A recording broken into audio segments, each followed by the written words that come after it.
आगरी समाज सभागृहासाठी भाजप नेते प्रकाश भाऊ देसाई यांनी 5 लाखांचा धनादेश सुपूर्द केला। या धनादेशाचे सुपूर्दीकरण राज्यसभेचे खासदार धैर्यशील पाटील, भाजप नेते प्रकाश भाऊ देसाई, भाजप नेत्या गीताताई पार्ले, सुधागड तालुका अध्यक्ष श्रीकांत ठोंबरे यांच्या प्रमुख उपस्थितीत करण्यात आले। आगरी समाजाचे अध्यक्ष ललित ठोंबरे, महिला कमिटी अध्यक्ष रंजनाताई मडवी आणि इतर पदाधिकारी व समाज बांधवही या कार्यक्रमास उपस्थित होते।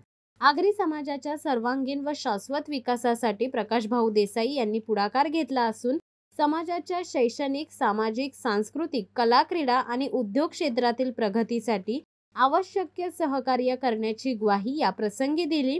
देसाई यांनी यापूर्वीही सर्व जाती, धर्म व समाज समूहाच्या उत्कर्षासाठी सतत योगदान दिले। धनादेश सुपूर्दीच्या वेळी आगरी समाजाने देसाईंचे मनपूर्वक आभार मानले।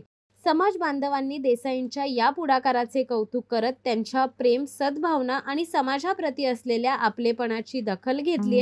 या प्रसंगी समाजात आनंदाचे व समाधानाचे वातावरण पसरले।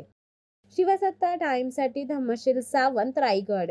दे धडक बेधडक वृत्त देणाऱ्या आपल्या शिवसत्ता टाइम्स न्यूज चॅनलला लाल बटन दाबून सबस्क्राईब करा आणि बेल आयकॉनला क्लिक करायला विसरू नका।